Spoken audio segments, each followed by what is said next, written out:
Ngayon kung paano mag-test ng aftermarket rear camera. Okay. Before natin siya install sa ating mga sasakyan, okay, make sure na functional siya. Okay. I-share ko sa inyo kung paano mag-test ng aftermarket rear camera. Okay, meron tayong monitor. Mayroon siyang adjustable function. Ito yung ano niya, contrast niya, yung brightness, yung contrast niya, ito yung volume, low and high. Yung aftermarket monitor natin, mayroon din siyang connector, female version, then mayroon siyang sa power supply niya. And then ito yung ating gagamiting rear camera. Kaya mayroon din siyang isang female version ng connector, then sa power supply din.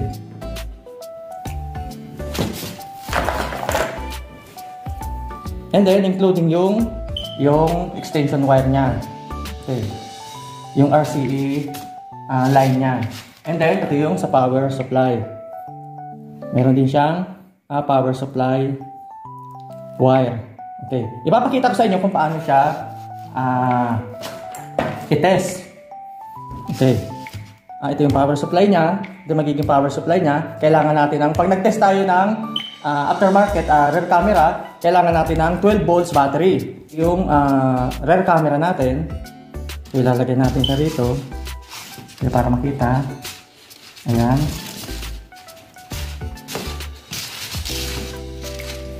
Ito yung connector niya. And then, kung mapapansin natin, mayroon siyang additional positive line para makakonect siya. Ang purpose nito, para ma-connect natin siya doon sa power supply. Line papunta sa power supply. Ito yung power supply. Ang gagawin natin, i-connect lang natin siya dito sa line niya papunta doon sa aftermarket monitor natin. And then, yung isa naman, isang power supply natin, power supply cable natin, i-connect naman natin doon sa yung rear camera natin. Okay. Ayan na siya, nakakonect na siya. At ito na yung rear camera natin, nakakonect na rin yung power supply. Okay. Kung paano siya magkaka-power, kailangan natin itong I think it's a 5 meter cable line. Okay, nandito siya. Ayan siya. I-connect natin yung isang yellow dito sa connector niya. This is a male version, this is a female version. Yan, kukonect natin siya. And then, yung sa kabila naman, yung sa kabilang from edge to edge, yung sa kabilang dulo naman, i-connect din natin siya doon. Yung male and female version ng connector niya, ipapunta naman sa rear camera natin.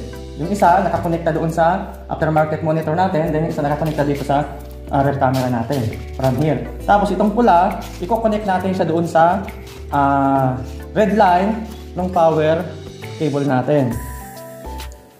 Okay? Tapos yung isa naman, sa kabilang side naman, kukunin din natin yung positive niya. And then yung red line niya. Okay, itatap din natin siya.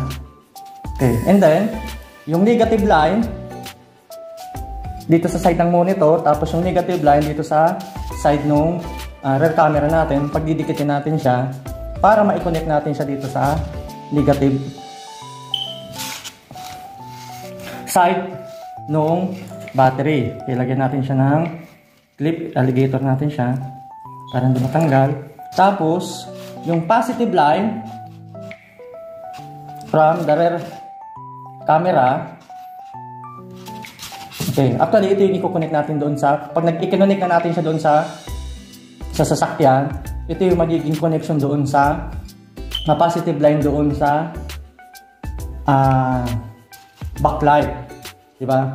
Ng sasakyan natin, magkakaroon siya ng power. Okay, from the meantime, iti-test muna natin siya. So, i-connect muna natin siya rito sa battery, makikita natin siya. Okay. Kung mapapansin natin, functional na siya. Okay. Okay, it's working. Okay. Ganun lang pag-try, ganun lang pag-test ng aftermarket rear camera. Before natin siya install, kailangan i-test muna natin siya kung functional siya. Okay.